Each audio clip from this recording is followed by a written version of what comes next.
Hello, my name is Kian Mc Caughey, and today I will be interviewing a local legend, Tony Bagnall. Tony, thank you very much for agreeing to do this. It's a pleasure, Kian.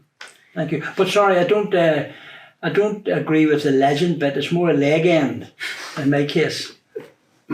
You've interviewed a lot of people over the years. How does it feel to be answering the questions rather than asking them? I think I'd rather be asking them. Yeah, I think there's less pressure on you when you're asking them. Would you like to start by discussing your childhood? What was it like? Childhood, I was the oldest of 10 children, and we lived in Linhall Square. It was probably the poorest part of Newry, and in Linhall Square, Charlie Casey, the former chairman of the council. He lived there too. He said he was poorer than we were, but he definitely wasn't. We were a lot poorer than he was, and we played football most of the summer. And we gambled, we played cards, played pitch and toss. But we had to work. We had to work about the house. We had to do different jobs about the house. But it was hard. It was hard going. We're a very poor family. No money at all. So, but we got through it okay, and we're happy. What local clubs did you play for?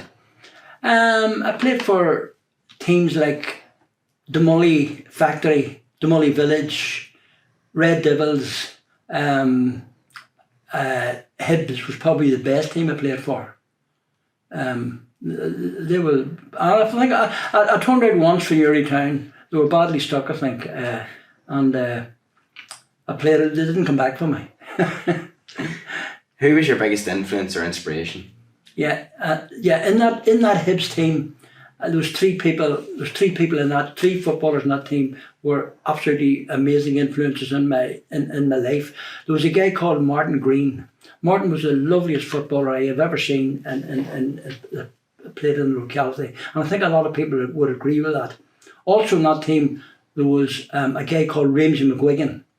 And Ramsey went on to win the Northern Ireland Football of the Year award and the Southern Ireland Football of the Year award. It has never been done before. He was a marvellous footballer too, very athletic. But the third guy in that team who was probably my biggest influence was a guy called Derek Bradley. Derek wasn't a great footballer. He hadn't great ball control. He wasn't a great head of the ball, wasn't a great pass of the ball, but by God, he had a fantastic winning mentality. He would have been through a wall. He would have been through a wall to win the ball. And I've sort of thought of Derek all the time, and I think of Derek when I see all these Premiership footballers lying on the ground, rolling about. After somebody touches them, they're down. If you stuck a knife in Derek Bradley would have been up and battled on, So he was probably my biggest influence in that he was such a hard man and such an all-out winner.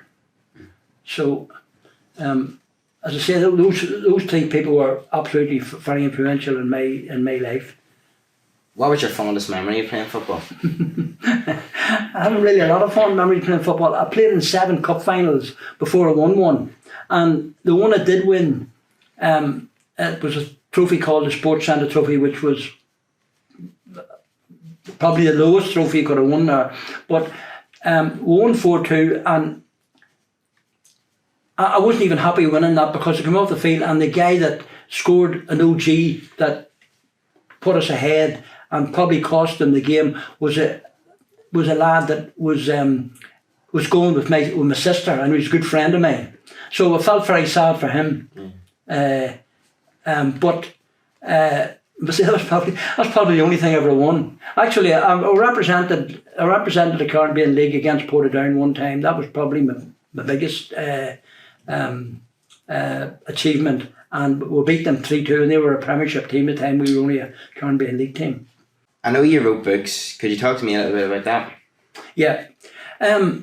When I played football, I played in show bands, but I didn't have any talent for those.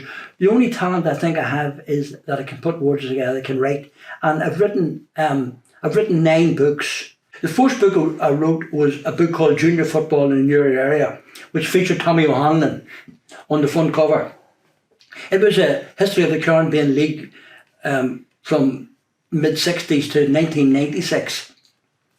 And then I wrote the book that I'm proudest of. I called it the Bagnall book. It was a family history, and I was really, really pleased with that, because it'd be great for my grandchildren and their children to read about what happened in the family over the years.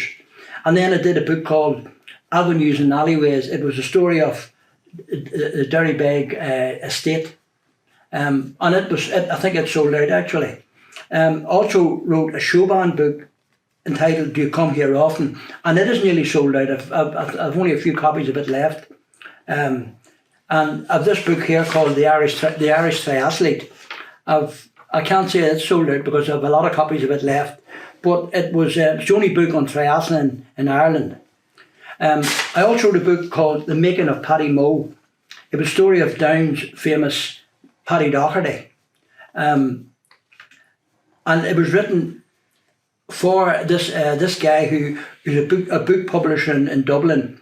He was a former Meath footballer called Liam Hayes, and I enjoyed writing that book. And my last 3 books have been books on Caribbean League teams. The Camera Rovers story, it was history of Camera Rovers. The history of Newry Celtic, which was the history of Newry Celtic, and Windmill story, the story of the stars, which was my last book I'd done. And I've been contacted by the Newry Whalers, and they asked me would I be interested in doing a book on the history of Newry Whalers, and I've told them I was, but they haven't come back to me yet, so I don't know. How did you get into journalism? That's how everybody got into journalism, through welding. I was a welder up until I was 50, and I realised started to do reports on the Caribbean League, and Michael Savage, who the last chairman of the Newry Mourne Council, he was a part owner in the Newry Democrat, and I asked him would he be interested in me writing some match reports on local teams, and he said yes, he would give me some money at Christmas, and I said no, if you want me, I want paid every week. So he agreed with that, and after a few years I got on well with it, and I was actually the editor of the Newry Democrat, the sports editor of the Newry Democrat. So I enjoyed doing that. I spent 50 years doing something I didn't like, and only the last 15 years of my working life I was doing something that I did like, for a change. Can you tell me about your achievements in the Ironman and triathlete competitions? Yeah. When I played football, we didn't train at all. I think footballers didn't train then, or local footballers didn't train then. They do now, but they didn't train then. So I started running, and I trained really hard. I hadn't trained all my life, but I started, and I found that although I had no speed, I wasn't a great athlete, but I could keep going. So I started to do marathon running, and I was reasonably successful in that. I got under 3 hours 3 or 4 times, which not a lot of people get. Not a lot of people go under 3 hours. So after I did my last triathlon, there was this sport came out called triathlon, and nobody had heard of it before, and the Newry Mourne Council put on a race. I thought this would be great. I can swim a bit, and I can cycle a bit, and I can run a bit. I'd be all right at it.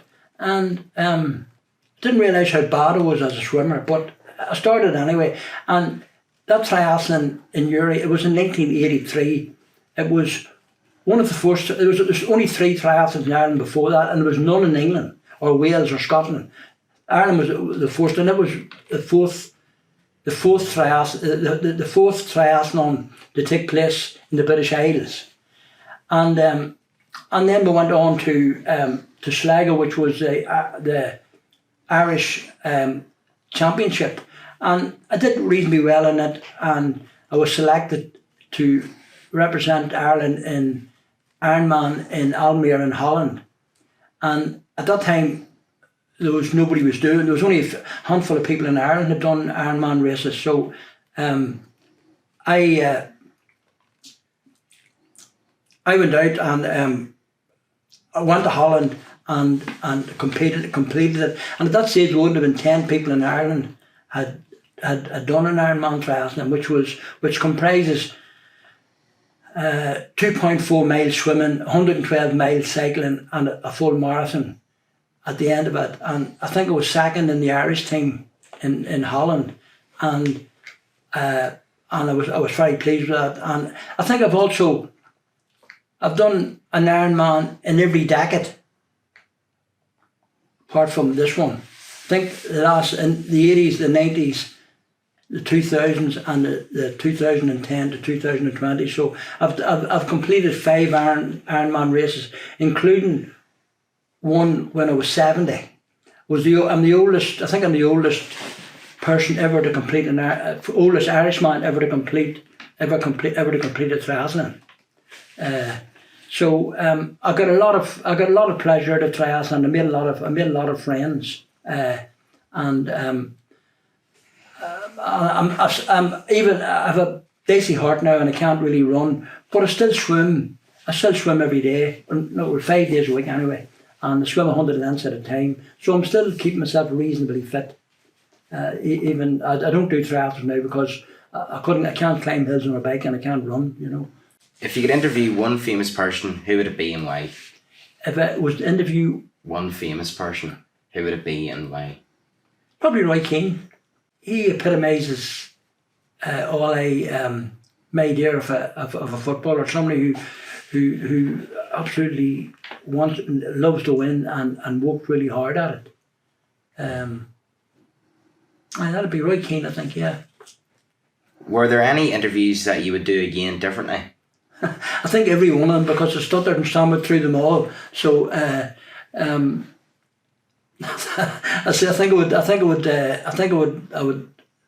would like to do them all again. Do you have any regrets in your sporting career or journalistic career? In my sporting career, as a footballer, I would like to have been fitter.